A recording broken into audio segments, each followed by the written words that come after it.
Olá, pessoal, bom dia, sejam muito bem-vindos a mais uma aula do Papo. Hoje é quarta-feira e eu sou o professor Ivail Muniz e eu quero parabenizar aí a todos os professores, licenciandos, alunos de todo esse Brasil que reservaram tempo, às vezes do seu recesso escolar, para estar aqui com a gente.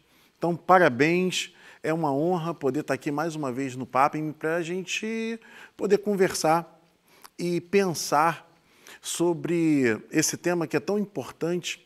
É um tema que conecta aspectos matemáticos e não matemáticos relacionados a situações financeiras, situações econômicas, e isso dentro do ambiente escolar, aproveitando muitas vezes a aula de matemática ou aproveitando espaços específicos de algum itinerário, como de educação financeira, ou outros itinerários com temas afins. Então, sejam muito bem-vindos. A aula de hoje é sobre tomada de decisão. Eu vou dividir essa aula em duas partes. Na primeira parte, eu vou apresentar algumas situações financeiras comuns, relacionadas a consumo, relacionadas à oferta de produtos, relacionadas, às vezes, a investimentos, a forma como as pessoas lidam com a geração e aquisição de dinheiro, olhando do ponto de vista, considerando tanto aspectos matemáticos quanto não matemáticos. Na segunda parte da aula, aí eu vou abordar alguns problemas clássicos muito comuns nos livros didáticos, que é o problema clássico, o problema entre decidir, entre comprar à vista e a prazo. Então, sejam muito bem-vindos. Antes disso, antes de nós abordarmos esses dois grupos de problemas, eu quero apresentar para vocês algumas ideias que nós já apresentamos em aulas anteriores, mas que merecem ser repetidas. Além disso, eu quero reforçar o lançamento agora oficial do livro aberto de educação financeira, que o INPA disponibilizou aí tem uma semana e foi amplamente divulgado. Eu quero reforçar essa parte com vocês. Então, vocês podem ver aí, nesse link, que o INPA disponibiliza o livro aberto de educação financeira, de pensamento computacional. Eu convido todos vocês a olharem esse material, ele é a base da aula de hoje, ou seja, essa sequência de aulas, elas são inspiradas nesse livro. Então, primeiramente, eu gostaria de falar sobre a questão da tomada de decisão. As pessoas tomam decisões de variadas formas, tendo ou não consciência das formas como elas tomam decisões. Elas estimam o valor de cada opção a partir de múltiplos e, às vezes, não muito claros interesses, e as pessoas fazem escolhas que, ora, derivam de uma análise mais detalhada, mais laboriosa, uma análise mais pensada, e que na semântica da rua o pessoal batiza de mais racional. Ou seja, em algumas decisões as pessoas usam o lado mais racional. A gente já vai discutir sobre lado racional, lado irracional, como é que funciona isso de fato, para além da semântica da rua, ou seja, da forma como as pessoas falam sobre isso. Então, as pessoas tomam decisão fazendo estimativas baseadas em aspectos, múltiplos aspectos, que às vezes não estão muito claros. E, ora, pensando de forma mais detalhada, levando em consideração o aspecto matemático, financeiro e econômico, e, ora, na verdade, na maioria das vezes, as decisões são frutos da intuição, da emoção, do afeto ou algum ponto de referência. Às vezes, da presença e da influência de elementos aparentemente irrelevantes para aquilo que está sendo decidido. E isso tudo é baseado no estudo de uma série de cientistas, psicólogos, como Daniel Kahneman, que nos deixou aí recentemente, Prêmio Nobel de Economia, o Herbert Simon, Richard Thaler, o Dan Ariely, o Arkoff, Robert Shiller, dentre outros, né? Nesse grupo aí você tem alguns prêmios Nobel de Economia. Tá? Então essa é a terceira aula de uma série de aulas que a gente vem desenvolvendo aqui no PAPM sobre essa temática de educação financeira, em especial sobre noções de economia e finanças. E aí eu gostaria de já pontuar isso. A gente entende que a gente tem uma oportunidade de ampliar nossa visão. Não é só... Educação financeira não é matemática financeira. E educação financeira não é só pensar sobre o dinheiro. O ponto de partida são as necessidades humanas e a gente tem a oportunidade na escola de ampliar a visão pensando numa formação econômica também. Ou seja, uma formação que olhe para as situações, que convide os estudantes a pensar em situações com temas de inflação, distribuição de renda, trabalho, mudanças tecnológicas que vão impactar as formas como as pessoas desenvolvem suas atividades profissionais, dentre outras coisas, considerando aspectos matemáticos e não matemáticos. Tá? Essa é a terceira aula.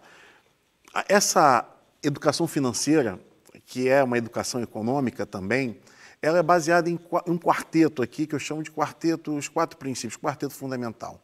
É o convite à reflexão, no sentido de convidar o estudante a pensar sobre as situações, né, para que eles tomem as suas próprias decisões, considerando o aspecto individual e coletivo. A dualidade, no sentido de que a gente vai usar alguns aspectos matemáticos para analisar as situações, e as situações, a análise das situações, acaba contribuindo para que o aluno aprenda matemática. A lente é multidisciplinar, ou seja, os aspectos da geografia, da economia, aqui na aula de hoje da economia comportamental. E essa educação financeira tem uma conexão didática. O que significa isso? Eu não quero só fazer o aluno pensar, ou convidar o aluno a pensar sobre uma situação de consumo. Isso, em si, é muito importante e contribui para a cidadania, pode contribuir para a cidadania.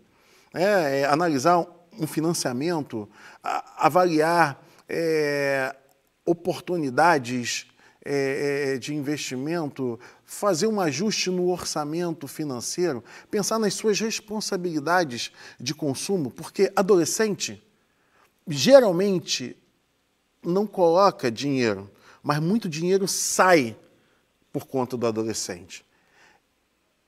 Eles, muitas vezes, não têm ingerência, mas eles gastam, e se gastam são corresponsáveis, ou deveriam ser corresponsáveis, ou deveriam ser convidados a pensar que as atitudes deles impactam não só o consumo pessoal, mas da família toda. A gente está falando de tomar decisão. Então, ajustar um orçamento, fazer escolhas de consumo que impactam a vida dele e a vida da família, podem fazer parte de atividades para a sala de aula. E a matemática tem muito a contribuir nesse processo, ainda que a gente reforce que a educação financeira que a gente defende, ela discute a tomada de decisão, que considera aspectos matemáticos e não matemáticos. A matemática da escola, ela pode ajudar a entender as finanças da rua. A linguagem da escola, a semântica da escola, pode contribuir para a reflexão da semântica da rua.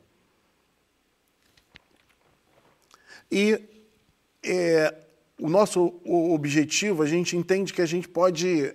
Uma maneira de sintetizar essas competências, né, as competências financeiras que as pessoas podem desenvolver, e a escola tem um papel de contribuir nisso, elas podem ser sintetizadas nessas 4 competências. Compreender noções básicas de economia e finanças, para uma leitura crítica, cultura do planejamento, gestão eficiente. Então, numa aula de matemática financeira, você não tem análise de orçamento. Você não tem análise de quanto você está gastando de luz, de água, de alimentação.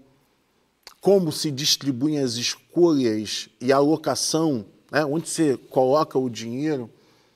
Não se discute, por exemplo, quando se gasta mais do que se ganha, ou quando se ganha é muito pouco para atender as necessidades básicas. Que tipo de escolhas você faz, de que maneira a matemática da escola pode ajudar nisso. Então, você é convidado, uma competência é a cultura do planejamento e da gestão dentro das possibilidades, ampliando-as, se possível. Usar matemática para tomar decisão e pensamento analítico, avaliar oportunidades, riscos, armadilha, considerando estratégias de marketing, considerando a sustentabilidade. Então, essas são as 4 competências nas quais nós estamos nos baseando. Para a aula de hoje, sobre tomada de decisão, a gente vai usar aqui uma ideia do Daniel Kahneman,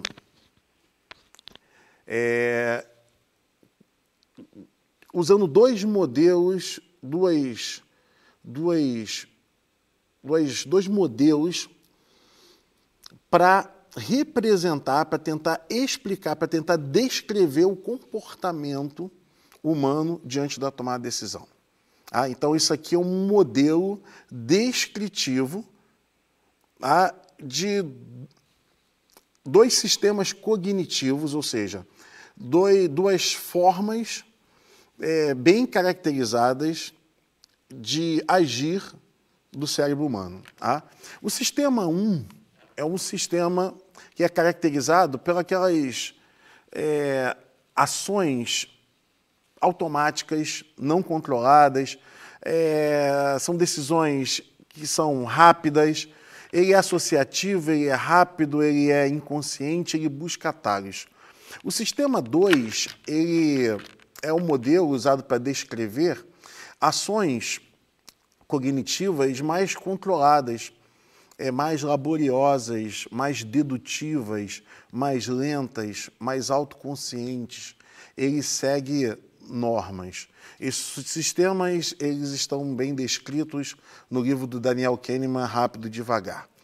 É possível trazer isso para a sala de aula? De que maneira essas ideias nos ajudam a entender as decisões humanas? Então, na aula de hoje, a minha ideia é trazer situações financeiras e econômicas recortadas e adaptadas na forma de atividades para a sala de aula. E aí agora eu vou começar a apresentar uma série de atividades, inclusive algumas delas que poderiam ser utilizadas no ensino fundamental 2, por exemplo, ou até mesmo no ensino médio, reforçando aquele princípio da dualidade. Eu não quero só dar uma dica financeira, não é só isso.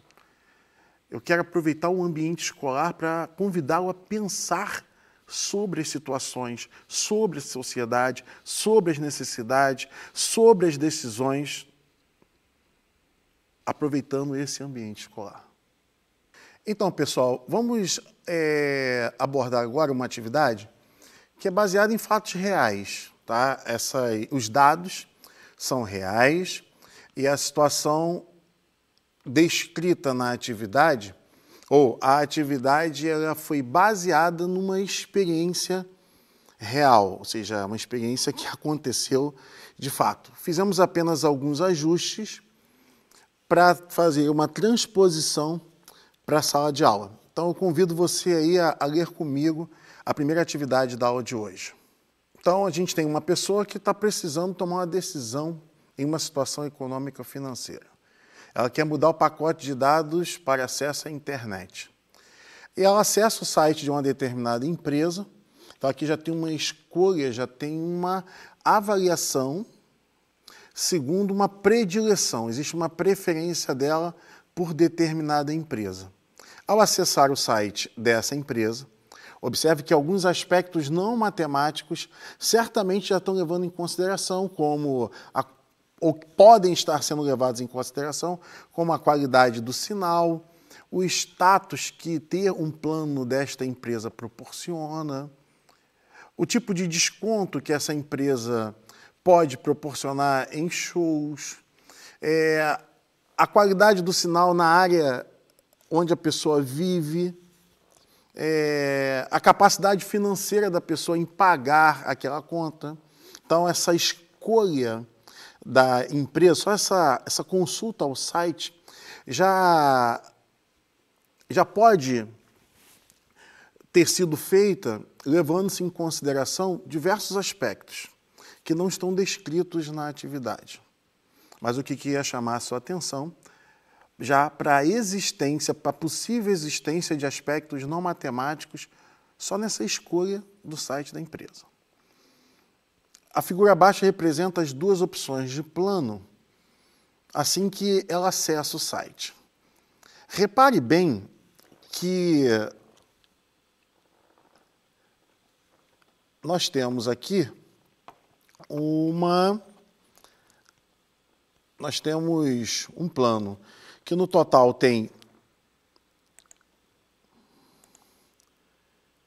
13,5 GB. E observe que essa capacidade aqui, ela é a soma de 4 GB, 500 MB, 5 GB, e aí você faz 4 mais 5, 9 GB e 9,5 GB. Onde é que estão os outros 4?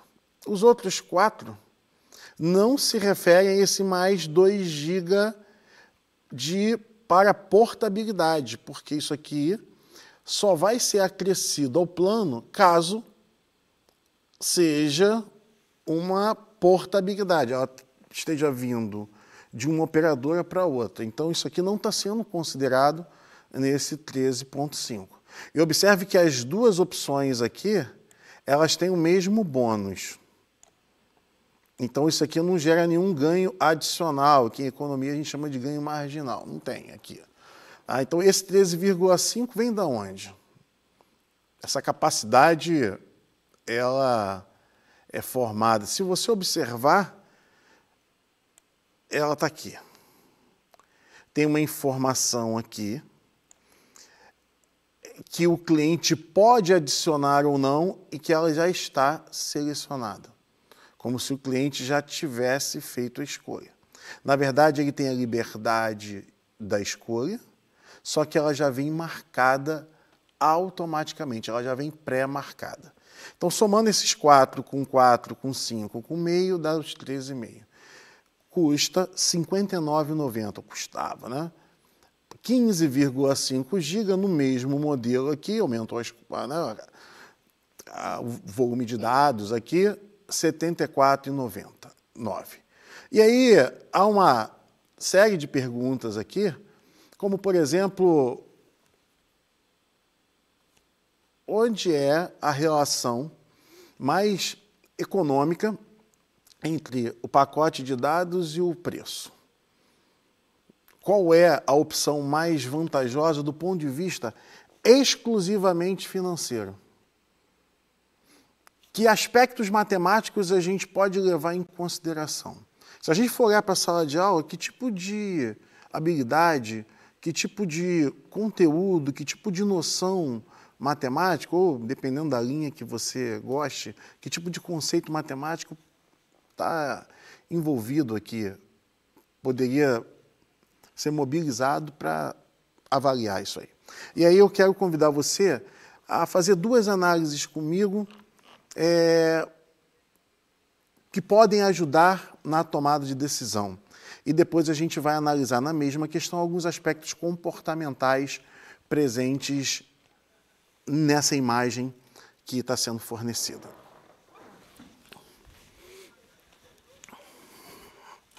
Uma maneira de analisar é dividir, fazer a razão entre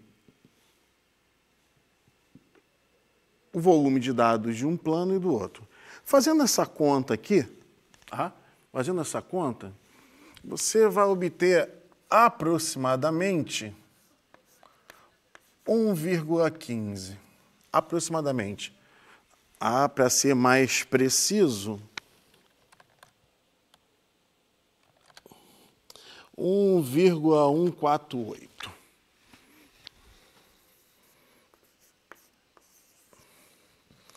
Fazendo essa conta aqui,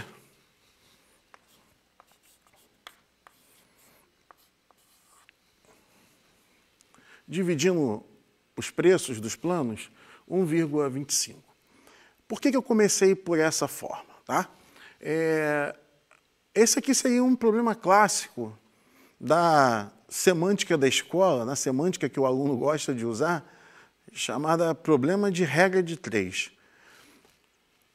O que a gente está tentando mostrar aqui é que a razão entre os volumes de dados, vamos chamar assim, tá, de um plano maior para o plano menor, é 1,148. O que significa isso?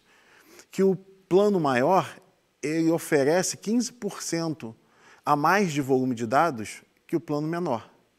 Ele oferece 15% a mais de volume, mas cobra 25% a mais no preço. Então, o plano de maior volume não é o mais vantajoso do ponto de vista exclusivamente financeiro. Essa é uma forma de analisar, uma das várias formas de analisar. E aí você observa que essa comparação, ela, de certa forma, aborda aqui a noção, né, de taxa. A taxa de crescimento do plano, um plano aumentou 15%, o outro aumentou 25%. O volume de dados é 15% maior, mas o preço é 25% maior. Você pagaria 25% a mais para ter um ganho de 15%? Essa é uma boa pergunta. E isso pode influenciar na tomada de decisão. Tá?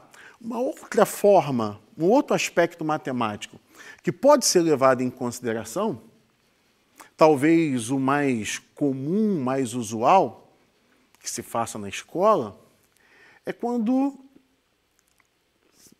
tentar descobrir qual é o valor aqui, quanto se paga por gigabyte. Processo que, de certa forma, é uma redução à unidade, né? Eu estou pegando o preço dividindo pelo volume de dados. Fazendo essa conta aqui, eu tenho esses valores, você pode fazer aí em casa, fazendo essas contas. Dá 4,44 para a primeira. Essa atividade está no livro aberto. É uma atividade que essa explicação que você está vendo projetada, ela faz parte aí do volume, né, da versão do professor. E quando você divide o preço pelo volume, dá 4,44 e aqui dá 4,84. O que significa isso? Que, na verdade, aqui eu estou pagando R$ 4,44 por gigabyte. E no outro plano eu estou pagando R$ 4,84 por gigabyte. Ou seja, eu estou precificando quanto custa uma unidade, aqui o gigabyte, em cada um dos pacotes de dados. Cada um dos pacotes de dados. Qual a vantagem dessa forma de operar? É que essa forma de operar, essa lógica aqui, ela compara o custo fixando a unidade, o gigabyte. Então, eu sei quanto eu estou pagando por gigabyte, quanto eu estou pagando aqui por gigabyte. Dessa outra forma, eu estou dividindo grandezas de mesma espécie. Eu estou dividindo o pacote de dados e estou descobrindo aqui quantas vezes um é maior que o outro. Estou descobrindo aqui quantas vezes um é maior que o outro. Tá? Repara bem que esse método, essa forma, essa lógica aqui, ela permite concluir que esse plano mais pesado, você está pagando mais. E ele, em princípio, não está te oferecendo nada além, né, nada extra, porque os 2 gigabytes adicionais, os bônus, são iguais nos dois planos. Então, um plano, tá, evidentemente, comprar mais aqui, do ponto de vista exclusivamente financeiro, é pior. Agora, se uma pessoa precisa de mais volume e ela quisesse usar essa opção, não quisesse pesquisar em outras operadoras, ela acabaria pagando mais caro. Mas será que ela teria consciência disso? Ou que se tivesse consciência, ela não pagaria mais caro só para ter esse volume adicional? É uma outra história que envolve outros fatores. Tá? Uma questão que pode ser abordada no ensino fundamental e que mostra que mesmo com matemática básica é possível fazer análise de diferentes formas. Tá? Esse problema está muito associado a uma estratégia de marketing, que é, por exemplo, aumentar o preço de produtos, por exemplo, de alimentos de menor quantidade, para induzir as pessoas a acharem que estão pagando, estão levando alguma vantagem, estão tendo algum ganho em comprar o produto mais caro de maior volume. Repara, por exemplo, que um determinado produto de 500 ml a R$12, quando se vê o de 700 a 14, pode-se criar a falsa impressão de que você está levando vantagem aqui. E por que falsa impressão? Porque aqui, o que você tem? Você tem R$2 para cada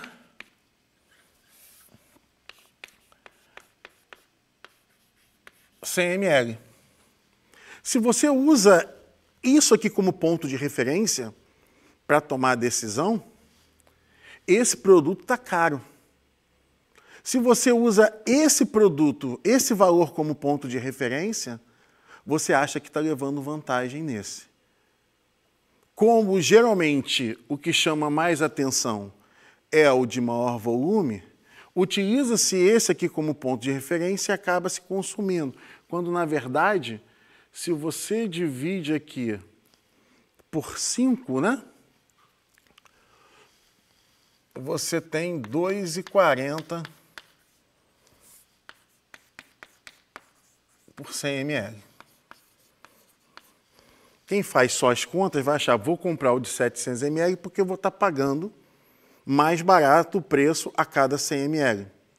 Mas, na verdade, se isso aqui fosse ponto de referência, o que deveria acontecer é o de 500 ml ser mais barato.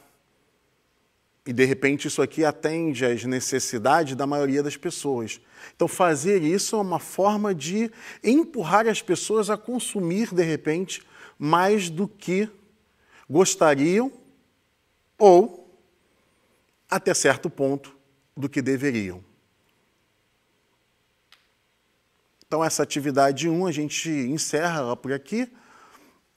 A gente vai voltar a falar sobre essa situação daqui a pouco, quando eu falar de um assunto chamado ancoragem. Então, vamos para a atividade 2 agora.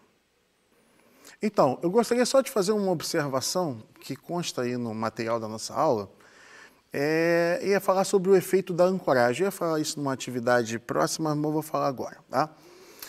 Segundo o Daniel Kahneman, o efeito de ancoragem ocorre quando as pessoas consideram um valor particular para uma quantia desconhecida antes de estimar essa quantidade. Então, a âncora, né, esse processo de ancoragem, é você utilizar um número como referência e esse número, essa informação, ela é usada para estimar uma outra quantia, que pode ter a ver com a grandeza que você quer estimar ou não. Tá? Tem um estudo, por exemplo, que mostra que pediu para que as pessoas escrevessem o número os 3 últimos dígitos do CPF. E as pessoas escreveram os 3 últimos dígitos do CPF.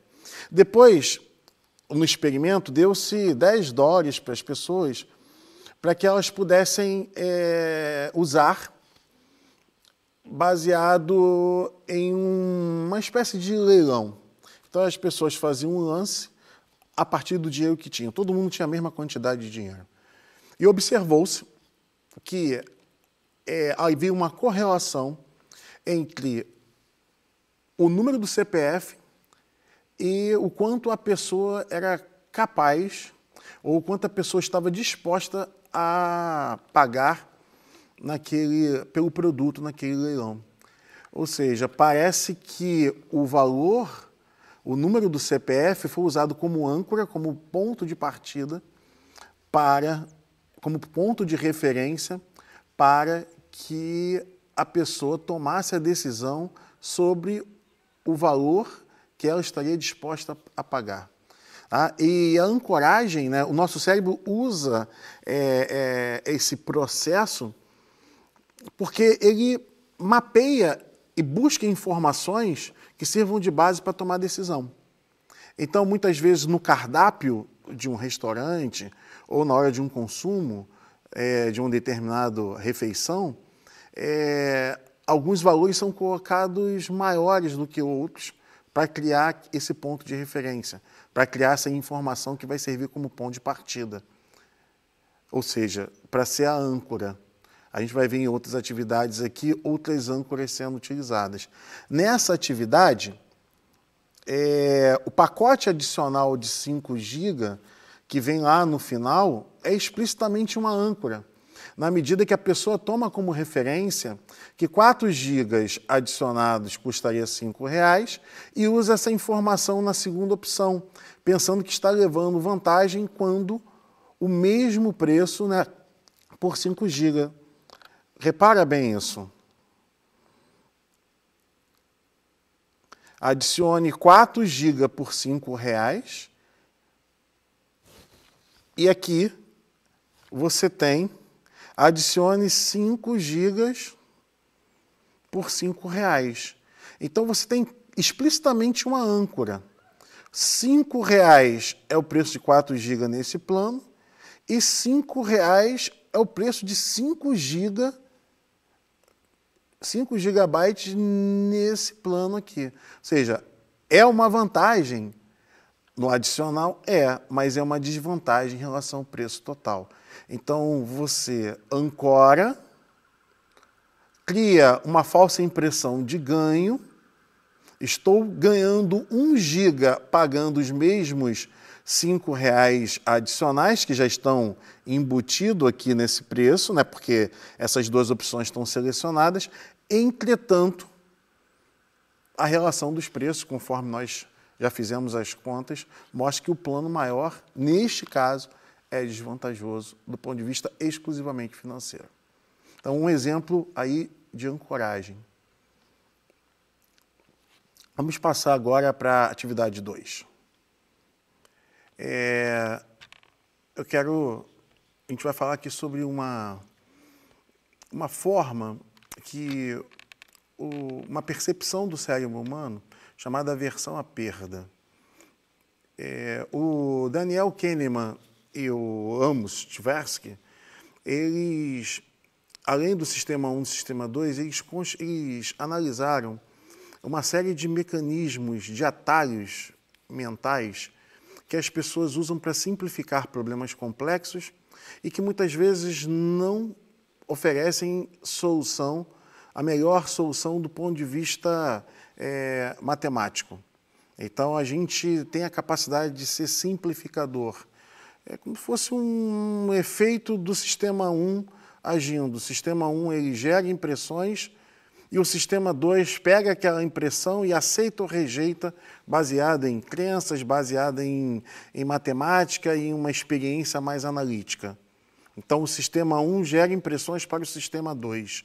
E o sistema 2 valida ou rejeita. Às vezes ele valida porque ele tenta buscar uma melhor solução e não encontra. Às vezes ele valida influenciada pelo afeto, por exemplo. Às vezes ele valida porque ele faz as contas, na verdade a pessoa faz uma análise mais detalhada e aí ele confirma aquela impressão gerada pelo sistema 1. Lembrando que são modelos descritivos do comportamento humano. Não é que o nosso cérebro tenha uma região sistema 1, tem uma região sistema 2. Não é isso que está sendo dito aqui, nem foi dito pelo Kahneman. Há um modelo para descrever determinados comportamentos. Então, uma descrição comportamental de como as pessoas agem. Centenas e centenas de estudos usando esses modelos. Então, a situação é a seguinte. Imagine que uma loja optasse em colocar oferecer duas opções de pagamento para os seus clientes assim. O produto é R$ 900 à vista. Mas se você quiser pagar parcelado, você vai pagar em 2 vezes com juros. E aqui, no caso, 2 de 500. Qual das duas opções o cliente escolheria? É claro que isso aí, a gente está supondo que o cliente possa agir em qualquer uma das duas opções, tá? Ou seja, que as duas opções são viáveis a esse cliente que a gente está analisando. Quando se coloca essa situação para alunos no ensino médio, você geralmente tem 3 categorias de resposta. Alguns querem sempre pagar à vista porque não gostam de pagar juros, é uma questão cultural, e ele não está nem aí para o quanto ele pode investir o dinheiro dele, porque isso não faz parte da realidade, ou porque ele nem sabe que isso existe. Então, menos é menos. A segunda é em relação ao orçamento familiar. Então, ele vai levar em consideração o orçamento. Geralmente, eles optam a prazo. Por quê? Porque R$ 500 em cada mês não interfere tanto, não compromete tanto o orçamento.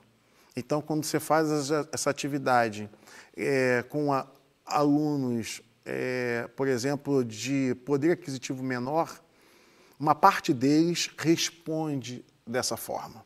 Tá? Então, você vai aplicar essa atividade em sala de aula, a decisão, às vezes, é baseada na realidade socioeconômica deles.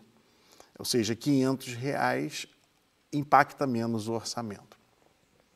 E há um terceiro grupo de alunos, quando geralmente submetidos a aulas de educação financeira, ou quando já tiveram alguma experiência na internet ou na família de poder investir o dinheiro, eles às vezes respondem 2 de 500 porque eles dizem que eles podem ganhar dinheiro no meio do caminho com os 900. Tá? Então, geralmente a gente tem essas 3 categorias. Mas, além disso, eu agora vou ampliar essa situação. Imagine um cenário B, uma loja que diz, o produto custa 1.000, só que se você pagar à vista, tem 10% de desconto. Se pagar a prazo, tem 2 de 500. Qual das duas opções você escolheria? Imagine o mesmo cliente com o mesmo poder aquisitivo, na mesma hora, imagine que ele tivesse 2 lojas. Esse problema é um problema clássico, esse problema já foi muito estudado pelo pessoal da economia comportamental. E as lojas usam estratégia, principalmente no Brasil, que as taxas são exorbitantes, a estratégia 2, o cenário B. Por que as lojas usam o cenário B? O ser humano é averso à perda. Ou seja, existe uma teoria chamada teoria da perspectiva ou do prospecto, que diz que ganhos e perdas de mesma magnitude são percebidos de forma assimétrica. Ou seja, as pessoas ficam muito mais tristes em perder 100 do que mais felizes em ganhar 100.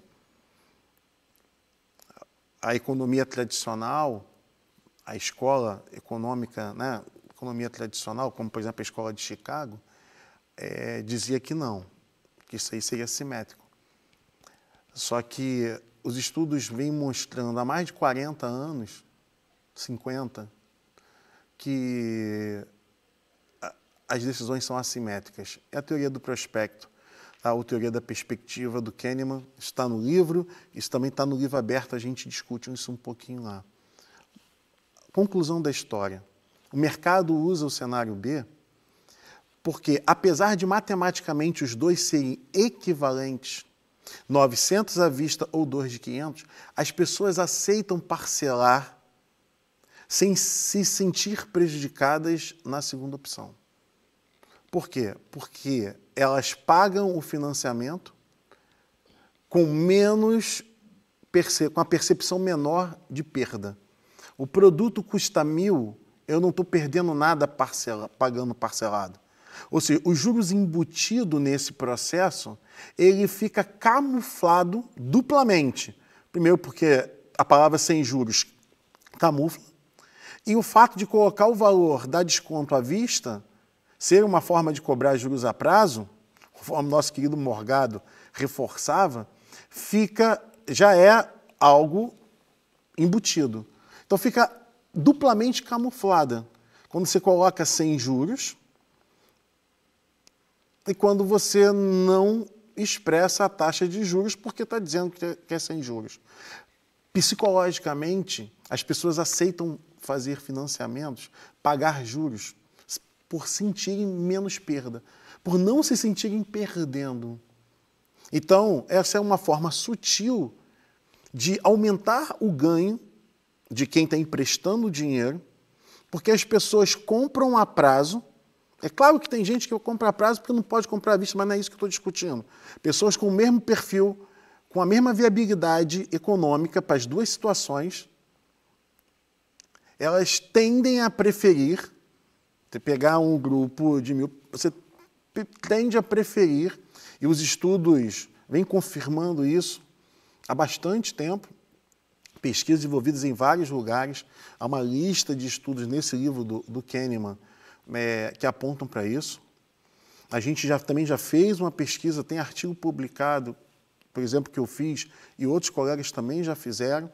Isso também está tudo disponível no livro aberto, vai nas referências bibliográficas ou manda um e-mail para a gente, mostrando que com os alunos acontece a mesma coisa. Tá? A percepção, eles aceitam pagar mais caro, ou seja, aceita fazer o financiamento, além dessas 3 categorias, porque eles se sentem não pagando juros. Então, a aversão à perda é reduzida, o sentimento de perda é reduzido no cenário B, ainda que matematicamente os dois sejam equivalentes. O sentimento de perda é reduzido, ainda que matematicamente eles sejam equivalentes. Essa é a atividade 2. A gente tem, nessa atividade 2, uma ótima oportunidade para discutir uma outra informação a respeito dessa opção entre 900 à vista ou 2 de 500, tá? A gente vai discutir aqui numa próxima atividade, que é qual é a taxa que está sendo cobrada e como eu uso essa taxa para comparar com outra taxa do mercado. Você lembra que eu falei da ancoragem, da âncora, da isca, que muitas vezes é colocada para fisgar você, para pescar o consumidor? Eu quero te mostrar nessa atividade 3 mais um exemplo muito comum de ancoragem que tem sido utilizado para influenciar a decisão das pessoas. Vamos analisar essa situação. Atividade 3, ancoragem, heurísticas e vieses. Lembrando que heurística é um processo de simplificação da realidade, onde você usa um atalho mental, você simplifica o problema, às vezes transformando o problema em outro que ele não é, para gerar uma resposta rápida. Tá? E isso produz, às vezes, desvios daquilo que seria economicamente mais viável, ou menos custoso, ou financeiramente, exclusivamente, do ponto de vista exclusivamente financeiro, mais vantajoso, gerando desvios. Olha essa situação. Joana precisa comprar uma mochila. Na primeira loja, a mochila é anunciada dessa forma: R$300 ou até em 4 vezes sem juros no cartão. Imagine que uma loja anunciasse a mochila assim. Vamos colocar nesses termos. Ela olhou, gostou, mas resolveu dar mais uma pesquisada. E, para surpresa dela, ela encontrou a mesma mochila em outra loja, só que com anúncio um pouquinho diferente. Eu quero que você olhe a imagem, pare o vídeo e me diga onde está a âncora. Onde está a isca?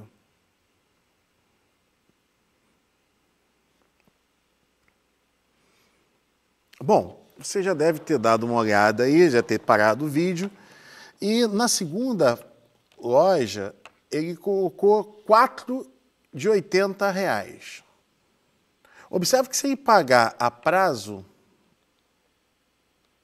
Ele vai pagar nominalmente R$320, desconsiderando o valor do dinheiro no tempo para a pessoa. Por isso eu estou falando nominalmente. Ou seja, quanto dinheiro sai do bolso? R$320. Eu não estou somando capitais em datas diferentes, ignorando o valor do dinheiro no tempo. Não é isso que eu estou fazendo. Estou falando do ponto de vista nominal, quantidade de dinheiro que sai no bolso, contabilmente, vão sair 320. Isso pode ser mais vantajoso para ele do que pagar os 300 à vista. É a atividade que daqui a pouco a gente vai discutir, tá? É importante deixar isso registrado, principalmente aqui no PAPM. Aí olha 4 de 80 e diz, olha,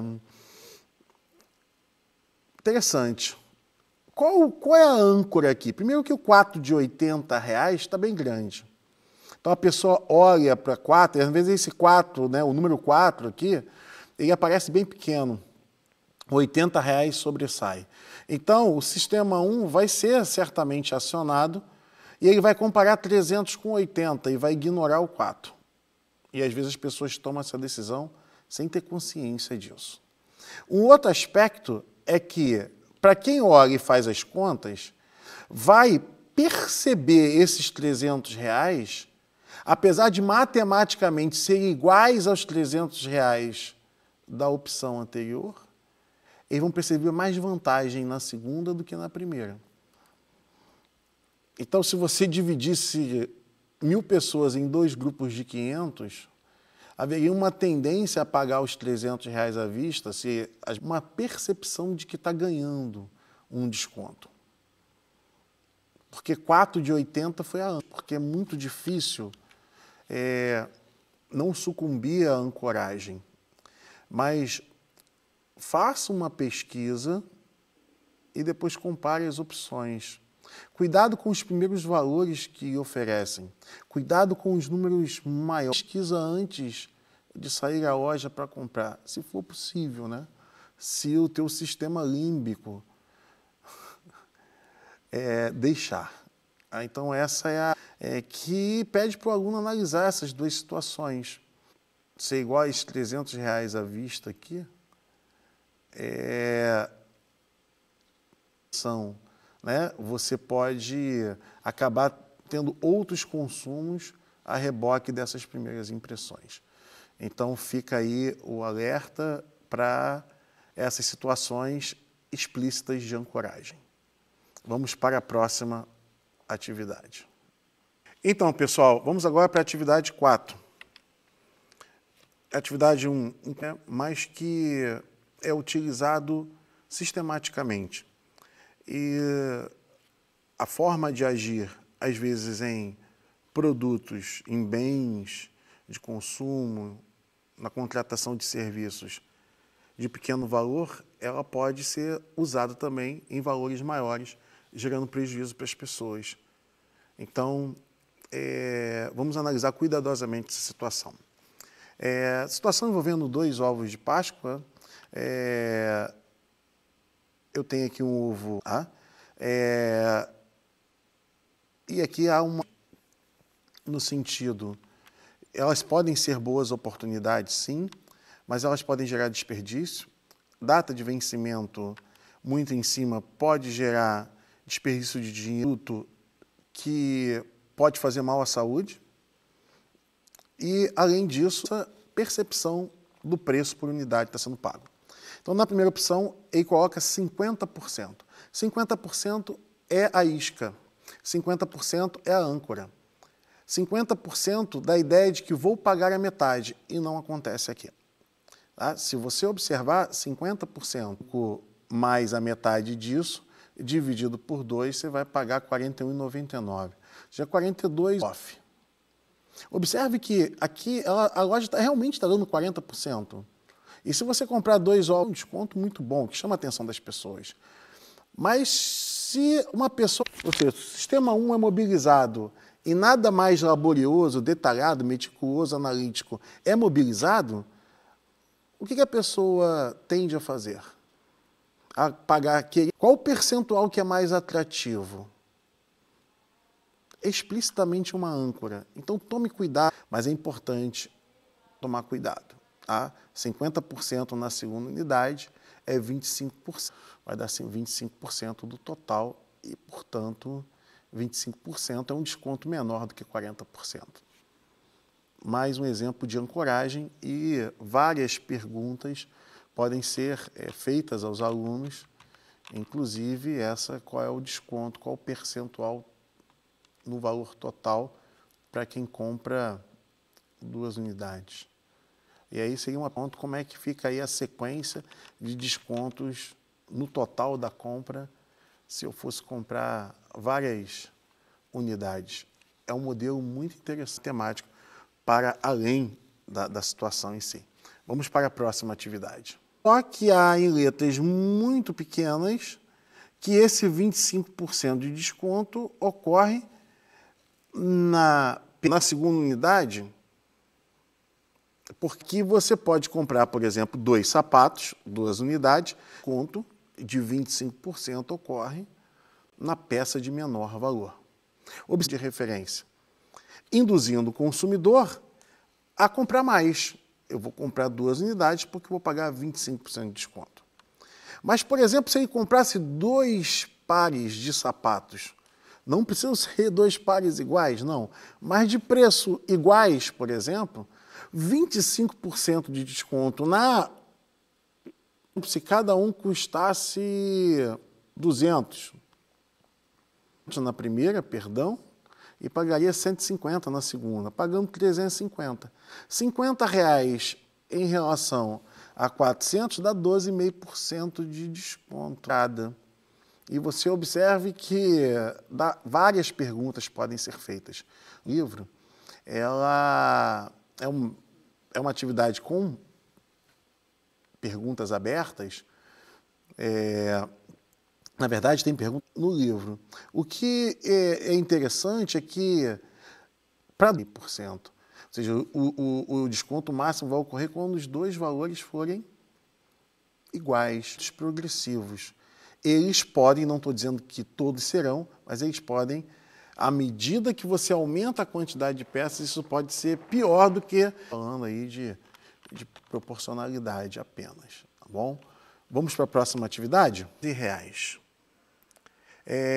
Ele fez um financiamento em parcelas mensais iguais de 5% ao mês. Tá? Essas informações aí estão numa parte do texto.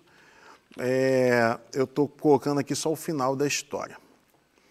Ele desconfiou do valor e conversou com seus alunos, que recomendaram não aceitar e exigiu o desconto garantido por lei no Código de Defesa do Consumidor na antecipação de parcelas.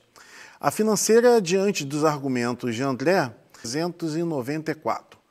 Observe que saiu de 6.615 para 6.394, outubro de 23. André rebateu mais uma vez enviando os cálculos apresentados pelos seus alunos. Assim, em outubro de 23, na data da prestação em novembro, um mês antes, ou seja, em outubro. Em outras palavras, quanto vale 2.205 a ser pago em novembro, em outubro? Quanto vale 2.205 a ser pago em dezembro? A financeira está correta na segunda proposta? Analise e argumente. Calcule o valor de quitação correto e aí não tem esse ponto de interrogação aí. Bom, vem para o quadro aqui. Repara que se ele fez um financiamento em parcelas iguais, aí vale a pena você dar uma olhadinha na aula 2, na aula do PAPMEN de janeiro de 2024.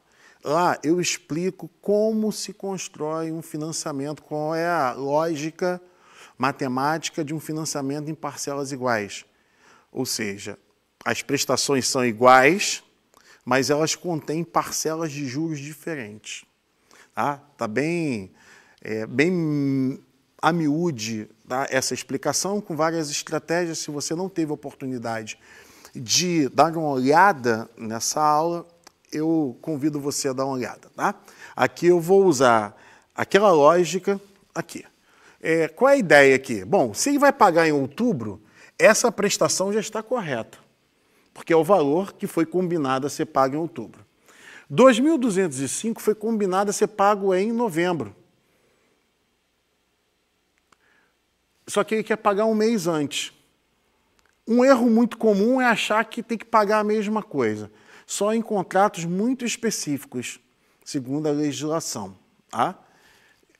Situação muito específica, aí tem que olhar o contrato. Mas, geralmente, você tem direito ao desconto. Agora, como é que se dá o desconto? Aí tem o segundo erro. Né? O primeiro erro é não considerar o desconto. E na maioria das vezes, na grande maioria das vezes, o desconto precisa ser dado. O segundo erro é considerar o desconto calculado de forma errada. Você calcula 5% desse valor. Por que não pode fazer isso, já que a taxa de juros é 5%? Foi cobrado 5% de juros. Porque a lógica aqui é que o valor que eu pago hoje, acrescido de 5%, é o valor que eu pago amanhã, daqui a um mês. Então, a lógica é, existe um valor em outubro de 23 que transformar-se-á em 2.205 daqui a um mês. Qual é esse valor? Ou seja, se para avançar eu multiplico por 1,05, para voltar eu divido por 1,05. Ou seja, quanto vale 2.205 a ser pago em novembro e outubro? Quanto eu preciso pegar emprestado em outubro para pagar 2.205 em novembro? Essa é a lógica. Quanto eu preciso pagar em uma data, quanto eu preciso pegar emprestado em uma data para pagar determinada quantia em outra data, considerando os prazos e a diferença de tempo entre essas datas. Quanto eu preciso pegar para ter que pagar? É a lógica da troca intertemporal, lembra? Ó, sacrifícios e benefícios ao longo do tempo. Qual é o valor que eu preciso pegar emprestado aqui, em outubro, para ter que pagar a uma taxa de 5% ao mês, 2.205 em novembro. Esse valor é 2.205 dividido por 1,05. Quem é o segundo valor? Esse segundo valor, além dessa prestação que já está correta, segue a mesma lógica. Quanto eu preciso pegar emprestado, ou quanto eu precisaria pegar emprestado em outubro, para dever, para pagar 2.205 daqui a 2 meses. Observe que há 2 meses, então tem um valor que multiplicado por 1,05 2 vezes ao quadrado gera esse. Tá? Ou seja, esse valor vezes 1,05 gera esse. Esse valor vezes 1,05 ao quadrado gera 2.205. Então, esse é o valor que eu pegaria para pagar 205. Logo, o valor que eu vou, logo o valor daquela prestação aqui vai ser descontado, dividindo-se 1,05 ao quadrado. Observe que eu escrevi a multiplicação porque eu estou analisando nesse sentido, tá? Como eu coloquei a seta para cá, pode ser que alguém interprete isso de maneira correta. Então, o que eu vou fazer? Eu vou aqui mudar esse sinal de multiplicação pelo sinal de divisão, não porque estava errado antes. Antes a gente tinha feito a multiplicação nesse sentido, do presente para o futuro. Só que essa seta, ela está indicando que eu estou trazendo do futuro para o presente. Ou seja, eu tenho os valores no futuro, eu quero saber quanto eles valem no presente. Ou seja, quanto eu precisaria pegar emprestado hoje para pagar as respectivas quantias no futuro. Então, eu vou usar a divisão porque aí fica compatível com a seta, com esse processo de, dado o futuro, quanto vale aqui o presente, tá? E vai ficar alinhado e não depende de ter mais atenção a essa explicação original, tá bom? Então, fazendo essas contas aí, qual o valor de quitação? Então, o valor de quitação é 2.205 mais 2.205 dividido por 1,05 mais 2.205 dividido por 1,05 ao quadrado. Isso é quanto vale a prestação de outubro em outubro, quanto vale a prestação de novembro em outubro, quanto vale a prestação de dezembro em outubro. E somando isso aí, aqui vai dar 2.100, vai dar 2.305.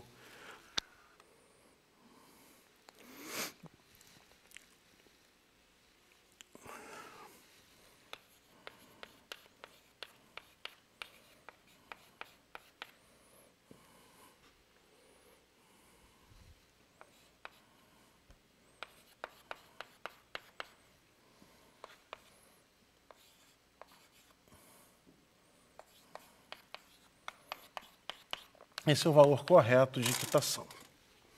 Ok, pessoal? Vocês conseguem ver aí? Conseguem? Ok? Ok, pessoal? Ótimo.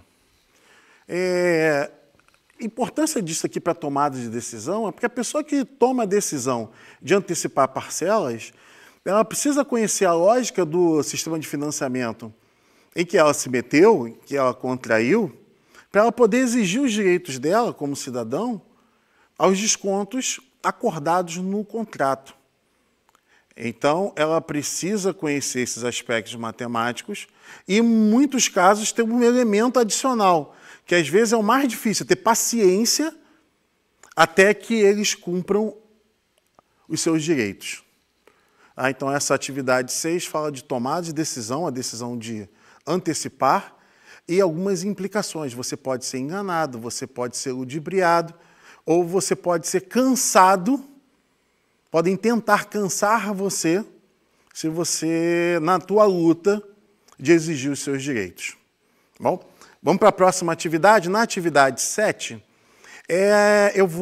que é a última da nossa aula, eu vou analisar aquele caso clássico entre pagar à vista ou a prazo, considerando a taxa mínima de atratividade do comprador. E aí esse problema é super complexo, porque você, na verdade, tem 3 percentuais envolvidos.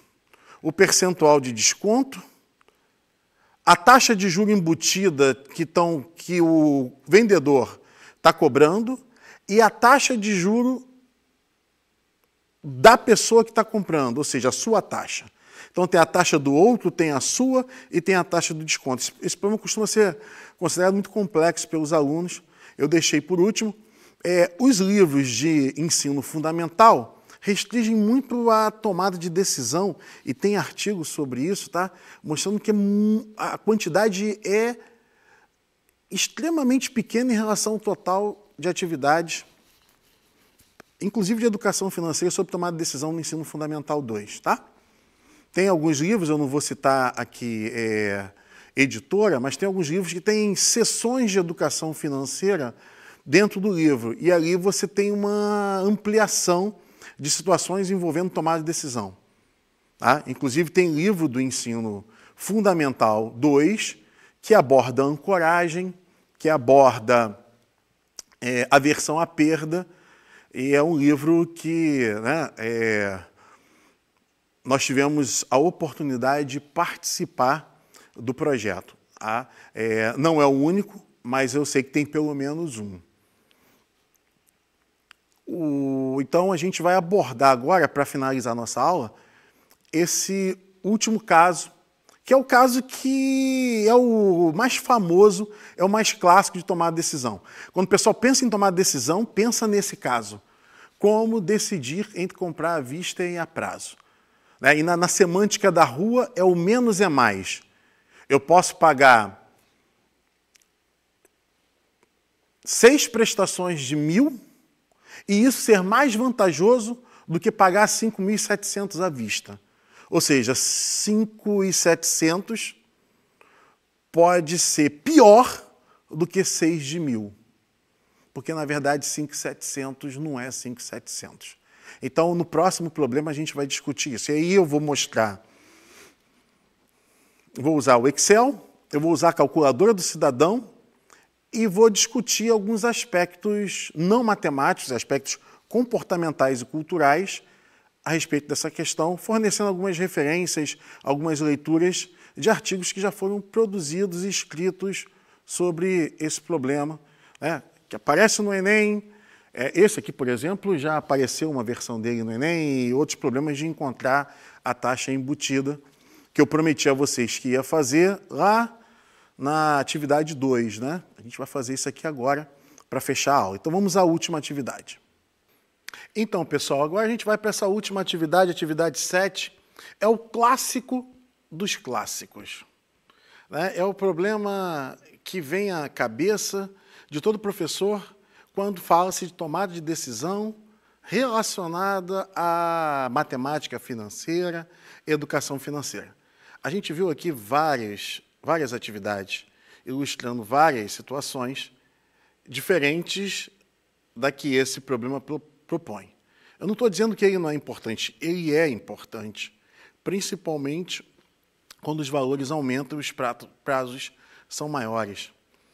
Ele é importante para todo perfil de população. Só que ele leva em consideração uma informação que ela é naturalmente complexa, que é a taxa de investimento do comprador. Então, eu convido você a olhar para esse problema. A gente vai apresentar o problema inicial, pequeno, depois a gente vai ampliar esse problema para mostrar diferentes cenários. A gente vai usar o Excel, a gente vai usar operações básicas, nós vamos usar a calculadora do Banco Central, depois eu vou analisar o problema do ponto de vista da taxa, do ponto de vista do valor, vou analisar o problema do ponto de vista do professor de matemática ou do professor que está trabalhando em educação financeira, que olha para esse problema, que aborda esse problema, ou uma situação financeira que seja parecida. Tá? Então, eu chamo a sua atenção, eu convido você a olhar para esse clássico dos clássicos de uma maneira bem variada, bem multifacetada. Vamos lá. Vamos começar com uma situação simples, um caso simples. Tá? Então, vamos lá. Atividade 7. À vista ou a prazo? O clássico dos clássicos. Vamos começar com uma primeira situação. R$10.000 é o preço de tabela, 5% de desconto no Pix. Eu vou considerar que a compra está sendo realizada em janeiro de 24. 5% de desconto à vista ou em 2 vezes sem juros. A primeira para 30 e a segunda para 60 dias, ou 1 mês e 2 meses, respectivamente, a serem pagos após a data da compra.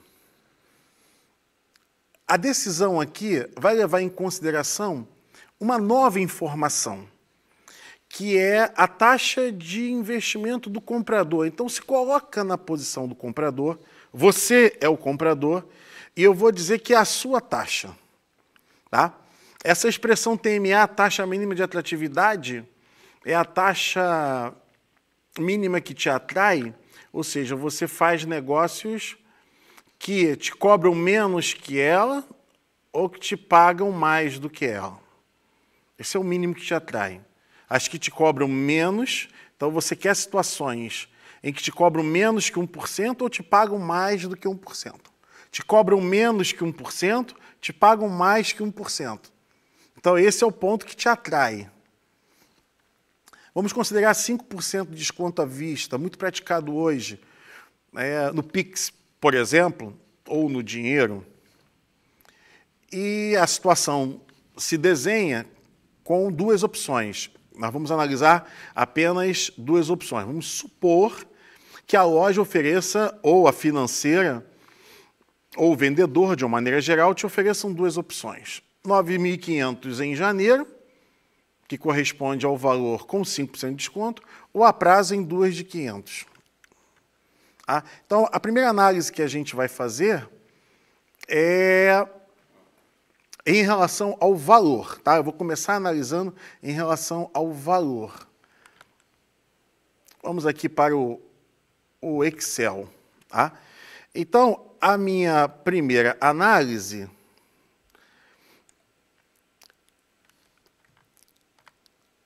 espero que vocês estejam conseguindo ver aí no Excel. Estou com os dados aqui. A primeira análise é essa aqui, ó. O que eu estou fazendo aqui, nessa primeira solução, que é a solução mais comum apresentada nos livros, por incrível que pareça. Eu quero analisar as duas opções, considerando a data da compra.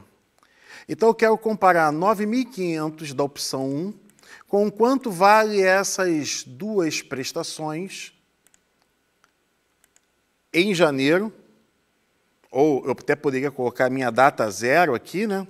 Se eu chamo isso aqui janeiro de data zero, eu tenho essa configuração, cuidado para não confundir, estou chamando de janeiro de zero, então fevereiro é 1, março é 2. Eu quero saber quanto valem as duas prestações de 5.000 na data zero.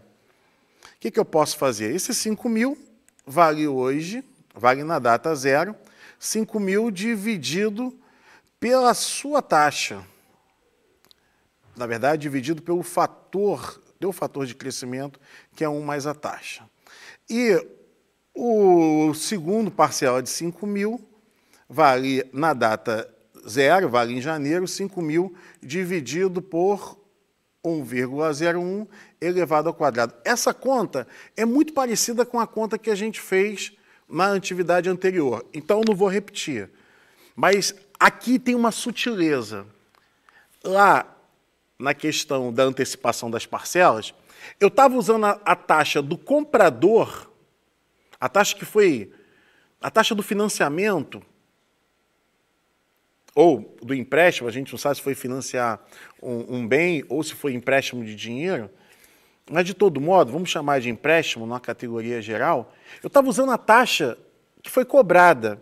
Aqui eu estou fazendo algo que cognitivamente é mais complexo. Preste atenção nisso, porque o seu aluno vai ter dúvida. Você está pegando o valor da prestação do vendedor e está calculando quanto ela vale para você. Então, quando você pega 5.000 e divide por 1,01, a conta é a mesma, mas o significado é diferente. A conta é a mesma, mas o significado é diferente. O que significa R$ 4.950,50? É o quanto você precisa investir em janeiro a 1% para em fevereiro ter os 5.000 para poder pagar a parcela. O que significa 4.901? É o quanto vale 5.000 daqui a 2 meses para você hoje. Ou seja, quanto você precisa investir hoje para ter 5.000 daqui a 2 meses.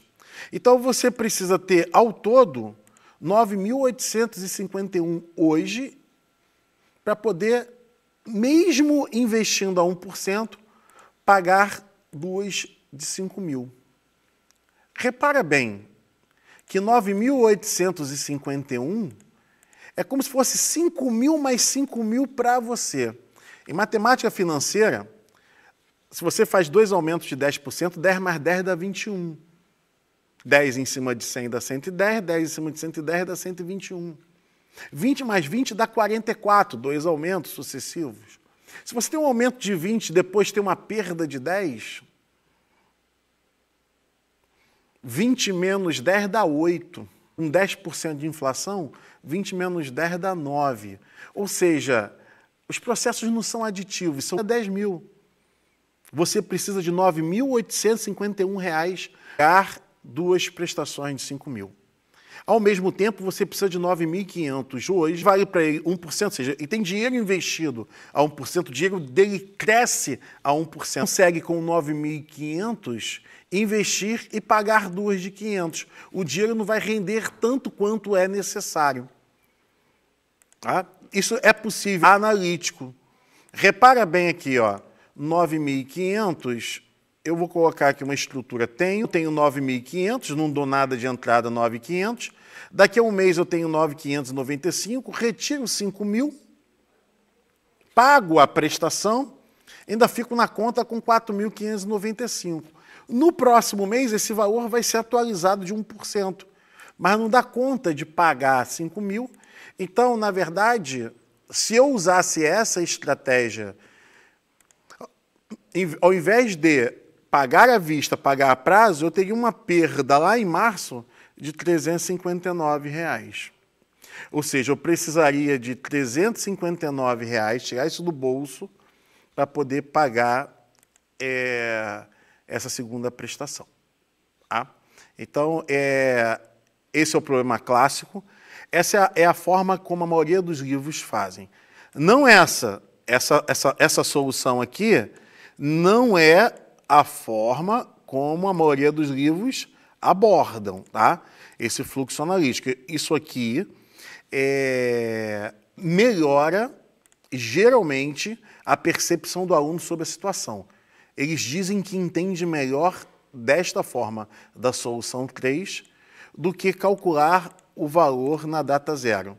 Ou seja, essa solução, como a evolução do dinheiro, ela se comporta como o tempo passa naturalmente, né? A gente até escreve assim, né? O tempo passando da esquerda para a direita, pelo menos na cultura ocidental, o aluno diz que isso é mais natural. E no livro aberto tem alguns artigos, inclusive de minha autoria, de pesquisas registrando, relatando essa percepção com alunos de diferentes lugares do Rio de Janeiro, que é o lugar onde eu leciono. Tá?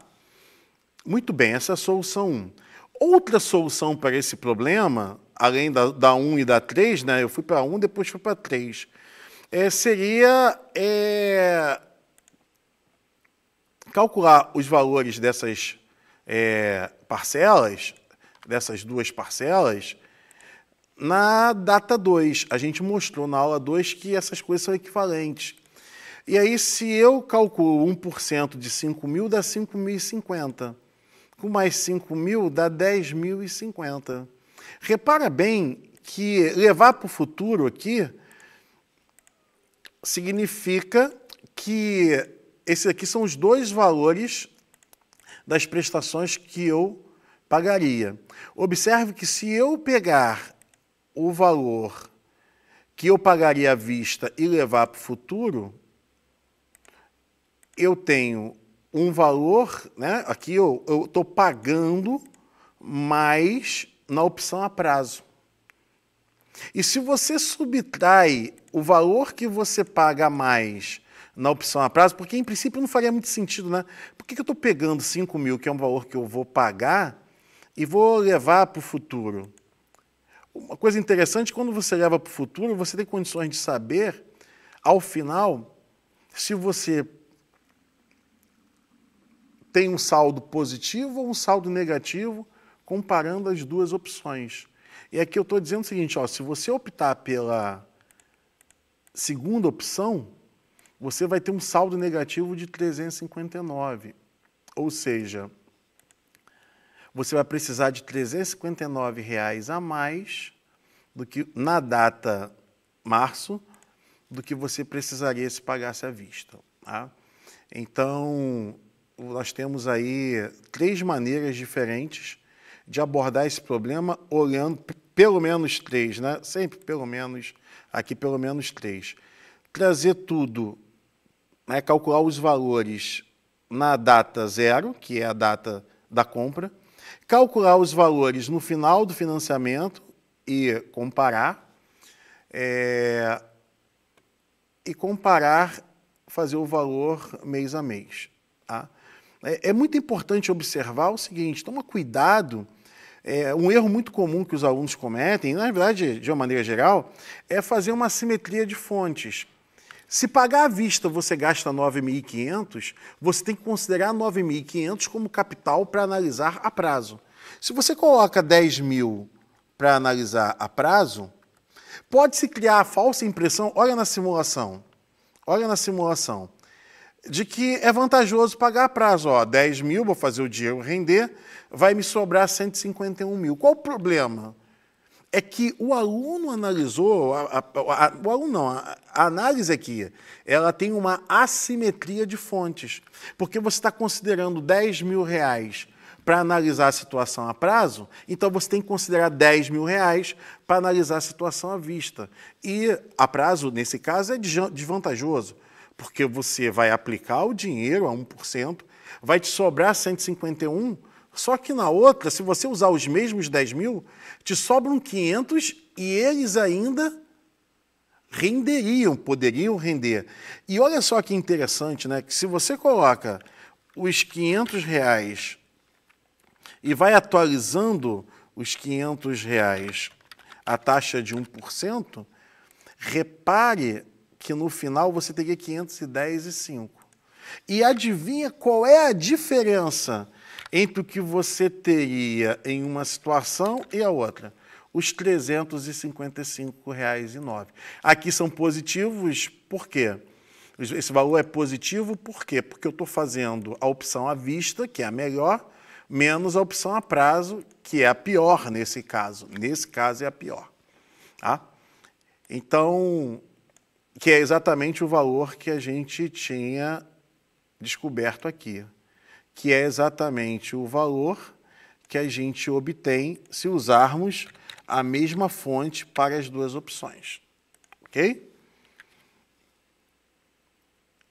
Essa é a análise pelo valor. Uma outra forma de tomar essa decisão é fazer a seguinte pergunta. Ora, a minha taxa é 1%. Qual é a taxa que estão me cobrando nesse financiamento? E aí, eu vou mostrar para você como é que calcula no Excel. Existe uma função chamada taxa, porque esse cálculo é complexo e envolve resolver uma equação polinomial, cujo grau está atrelado ao número de parcelas. Então, vamos aqui. Eu vou colocar um zoom aqui nessa célula. Olha o que eu vou fazer. Função taxa.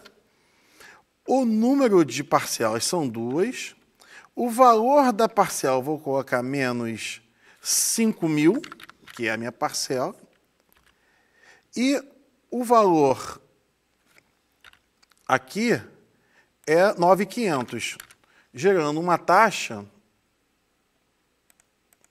de 3,49. Então, a taxa que te cobram é maior do que a tua taxa. Então, se a taxa dele vence a sua, se te cobram mais do que você é capaz de obter, então é melhor pagar à vista. Essa é uma maneira de resolver esse problema. Então, pessoal, uma outra maneira de calcular essa taxa é usando aqui a calculadora do cidadão. Nós já usamos a calculadora do cidadão e tem esse layout. O layout no aplicativo para dispositivo móvel, é bem mais amigável. E aí você vai colocar a situação que nós temos. 2, a taxa de juros a gente deixa em branco, que é o que a gente quer. O valor da prestação, você não precisa se preocupar com os sinais, isso aí já está na fórmula interna do aplicativo. E o valor financiado, que no nosso caso é 9.500. Não nos esqueçamos que o preço à vista é 9.500.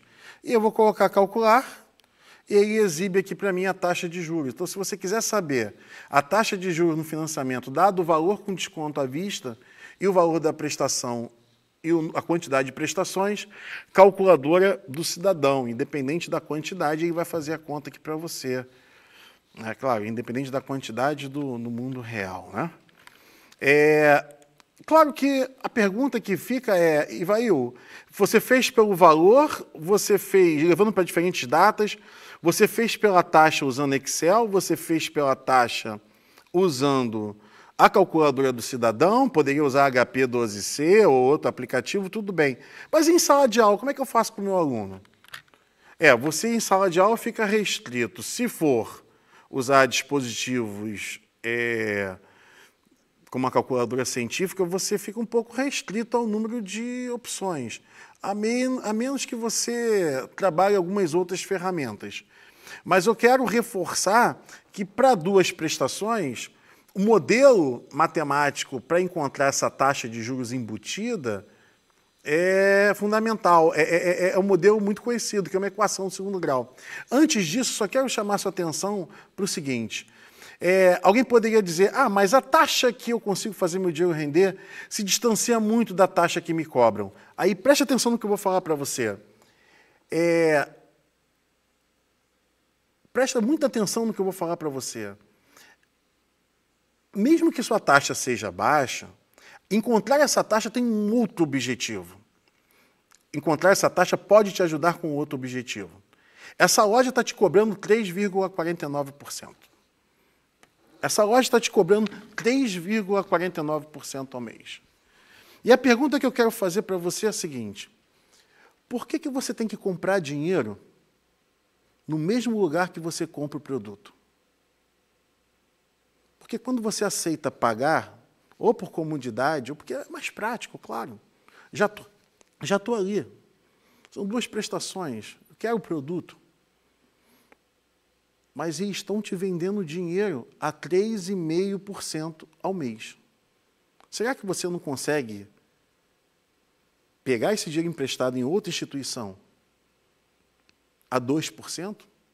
Porque se você conseguir pegar o valor à vista a um custo mensal de 2%, é melhor pagar à vista, pegando dinheiro emprestado com o outro, e, com isso, o valor das parcelas no financiamento que você pegou com o outro vai ser menor do que o valor da parcela da loja. Isso, por exemplo, acontece com as pessoas em relação a consignado e taxa de alguns veículos.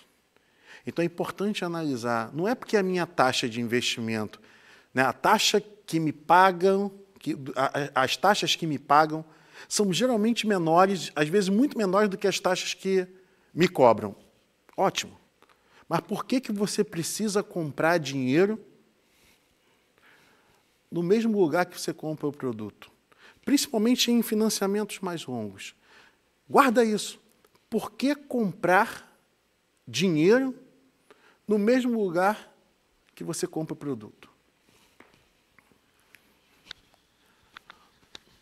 Do ponto de vista da escola, o modelo matemático para essa situação de duas parcelas, inclusive o Enem, nas últimas edições, apresentou questões sobre isso, e isso aqui não é importante porque está no Enem, apenas o Enem segue uma tendência, enfim, de algumas coisas que são importantes. O que eu tenho aqui? Eu tenho um preço, 9.500. 9.500 é o quanto eu pago na opção 1, com 5% de desconto no Pix. E na outra eu pago 2 de 5.000. A pergunta é, qual é a taxa que transforma 5.000 em duas parcelas de 500? Qual é a taxa que faz 5.000 na data zero, mais os outros 5.000 na data zero,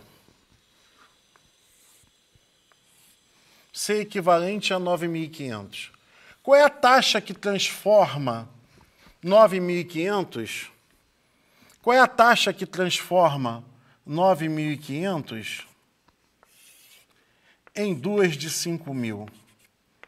Qual é a taxa que transforma 9.500 em duas prestações de 5 mil. A primeira daqui a 1 e a segunda daqui a 2 meses. Eu posso chamar essa taxa de I e dizer que aqui fica 500 sobre 1 mais I e essa 500 sobre 1 mais I ao quadrado pelos mesmos motivos que eu tinha na atividade 5 e no início dessa atividade 7. Só que, enquanto que nas outras situações eu dava a taxa e pedia quanto valia, ou no presente ou no futuro, aqui é o contrário, eu dou o futuro, dou o presente, quero saber a taxa que faz com que 9.500 seja equivalente a 2.500. Eu vou chamar um mais I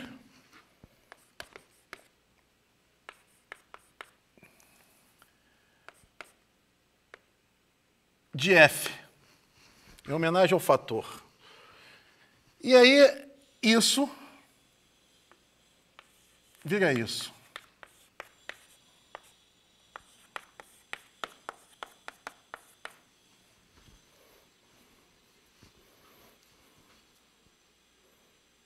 Multiplicando por f ao quadrado ambos os lados da equação e dividindo por 1000,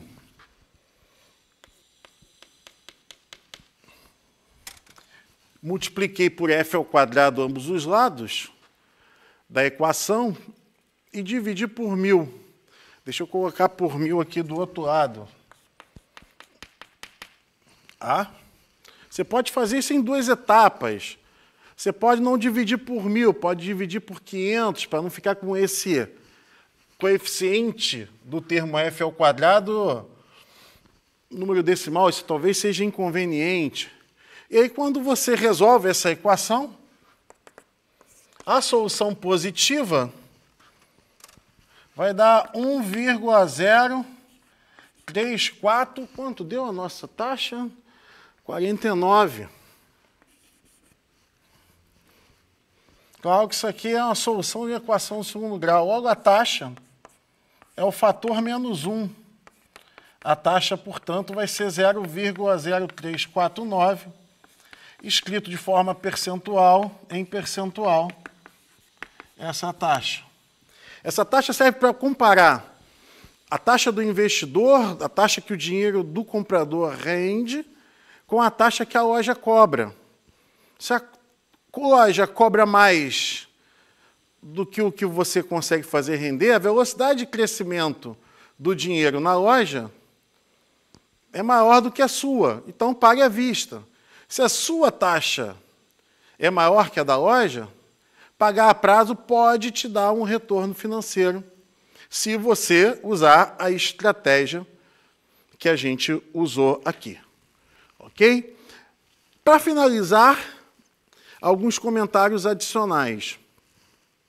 Ivail, se tivesse uma entrada aqui de R$1.000, tivesse entrada de R$1.000 com duas parcelas, uma entrada de R$1.000 mais duas parcelas de 4.500, você pode usar sempre a lógica. O valor que eu pego tem que ser equivalente ao valor que eu pago numa mesma data. O valor que eu pego tem que ser equivalente ao valor que eu pago. O valor que eu pego tem que ser, eu vou usar equivalente ao valor que eu pago. Usar a equivalência é, dado uma taxa, calcular quanto vale todos os valores numa mesma data. Só que o que eu pego tem que ser equivalente ao que eu pago em uma determinada taxa. Cognitivamente isso é mais complexo porque você não está usando a taxa de juro para tomar a decisão naquela outra situação.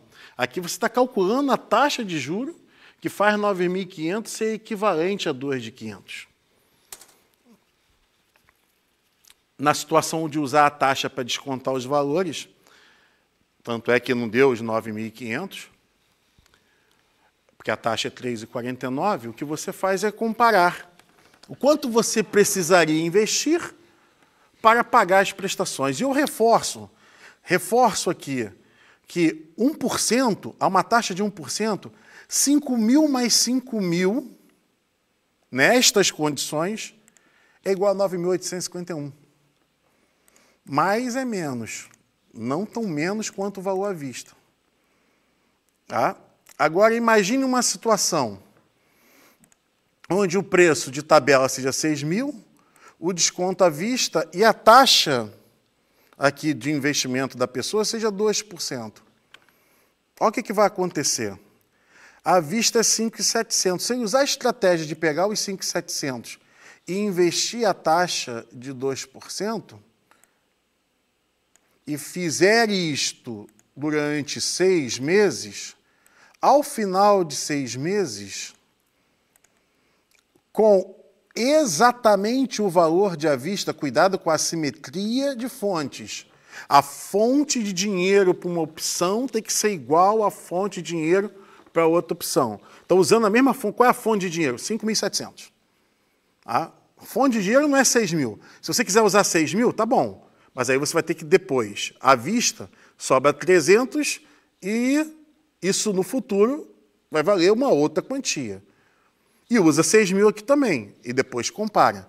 Não pode usar 6.000 em um e 5.700 no outro. Aí não vale. Assimetria de fonte. É uma das heurísticas que a gente detectou na nossa pesquisa de doutorado, né?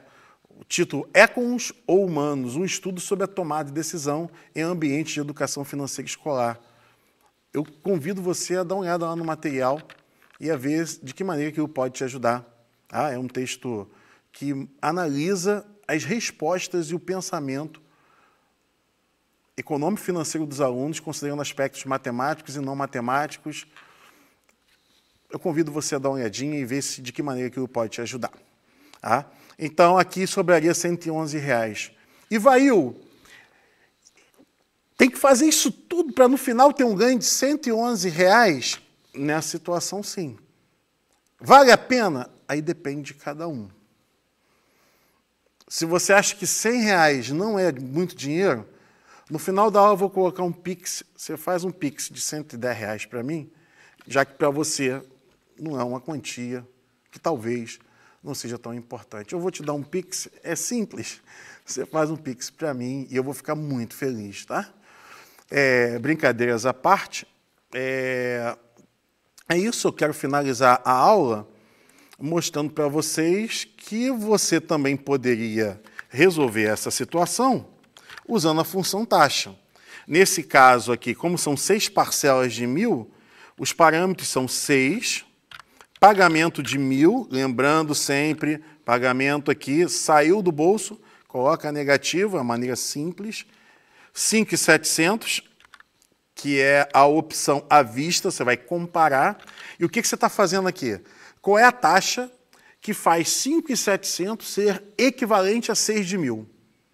E lembrando que a gente está trabalhando aqui com a primeira prestação sendo paga 1 mês após a data da compra, e as datas estão aqui para marcar isso. Tá? Essa função taxa, ela calcula a taxa, que faz um valor atual ser equivalente a uma série uniforme, que começa um período após a data da compra. E aí você observe que a taxa que te cobram é 1,49, por isso que sobrou dinheiro. A tua taxa é maior que a taxa que te cobram. É claro que encontrar essa taxa de 1,49, ela é difícil, porque não aqui, usando tecnologia, mas você tem que resolver uma equação do 6º grau. Tem até um artigo do professor Zé Paulo Carneiro, que ele mostra técnicas e sugere a importância do estudo das equações polinomiais, e uma das motivações é esse problema. Vale a pena ler o artigo do professor Zé Paulo Carneiro na RPM. Tá? Mas não é uma coisa que geralmente se pratica em sala de aula. Entretanto, pegar a taxa e dividir cada um desses valores, é claro, nesse caso aqui vai precisar do uso da calculadora, seria uma atitude interessante.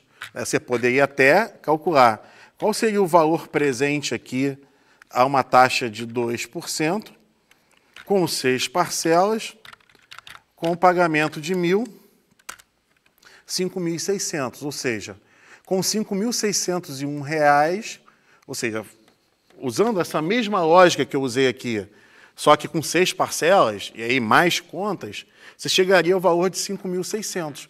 Ou seja, o que é 5? O que significa esse valor? É o quanto eu precisaria hoje para investir, para que eu, ao investir, é o quanto eu precisaria investir hoje para poder pagar exatamente as prestações. Tanto é que se eu coloco 5.601,43, observe que eu zero aqui o meu saldo devedor. Tá? Isso aqui é por conta da diferença aqui de centavos e aproximações. Tá? Então, e para finalizar, agora de fato, eu quero mostrar aqui para vocês uma tabelinha que eu convido você a desenvolver uma tabela dessa usando essa função taxa no Excel. E é uma tabela que eu digo que é a tabela para se andar na carteira, ou na bolsa, ou no aplicativo. Então, o que é essa tabela aqui? Claro, foi por nós construídos, é um excelente, por exemplo, projeto para uma atividade para os alunos, usando tecnologia, obviamente. Dado a tua taxa, se você com essa tabela, cruzando linha e coluna, você sabe se a melhor decisão é comprar à vista a prazo. Então, por exemplo, vamos supor que eu vou a uma loja e ele diz, ó, pode pagar em 10 vezes sem juros. Ou 10 vezes sem juros. Aí você vem aqui, ó, 10 vezes sem juros. Número de parcelas, 10. Então, você está nessa linha aqui. Aí você fala, e à vista? Tem desconto? Tem.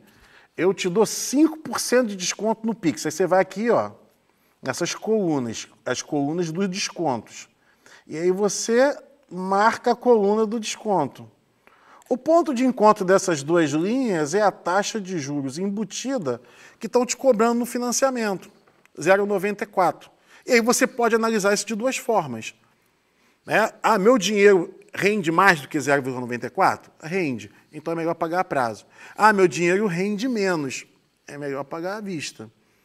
Ah, pô, 0,94 é a taxa que a loja está me cobrando. Será que eu não consigo um financiamento com uma taxa menor que essa? Por que comprar dinheiro no mesmo lugar que você compra o produto? Ou que você contrata o serviço? Será que precisa comprar dinheiro e o bem no mesmo lugar?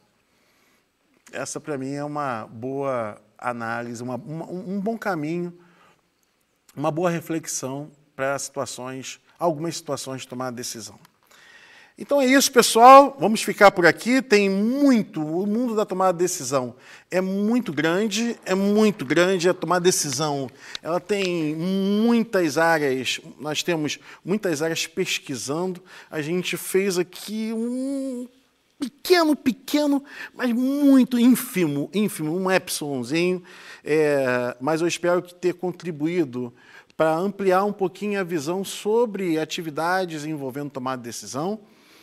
Eu espero ter a oportunidade, de repente, de fazer uma segunda aula, tomada de decisão 2. Então, se você gostou dessa aula e quer ver uma segunda aula ampliando, né, atividades, vamos falar de milhas, vamos falar de financiamento estudantil. Só que a base, para a gente analisar situações mais complexas, é essa. Se a gente não entende bem essa base, a gente tem muita dificuldade, a gente corre um sério risco de não conseguir analisar bem situações mais complexas. Então, se você gostou, curte esse vídeo quando for postado e dá um feedback, né? Comenta e fala, eu quero ver uma segunda aula colocando novos temas, usando a mesma base matemática, só com novas situações, com dicas para que eu possa usar com os meus alunos e até mesmo para a vida, né, pessoal, para o contexto familiar. Então, um forte abraço. Eu convido a você a acessar o livro aberto, a olhar, e eu deixo aqui o meu muito obrigado a você. Dá uma olhadinha nos nossos trabalhos, Econs ou Humanos, um estudo sobre a tomada de decisão em ambiente de educação financeira escolar, Ivail Muniz Júnior. Dá uma olhadinha nesse trabalho e nos artigos que derivaram dele. Tem muita coisa na internet. Eu agradeço a oportunidade ao professor Eduardo Wagner e, como sempre, faço a minha gratidão aqui eterna ao professor Morgado, o meu amigo, foi meu professor, um mentor, um conselheiro a quem eu devo muito e a quem eu tenho um apreço infinito. Tá? Um forte abraço, tchau pessoal, até o próximo encontro. Valeu!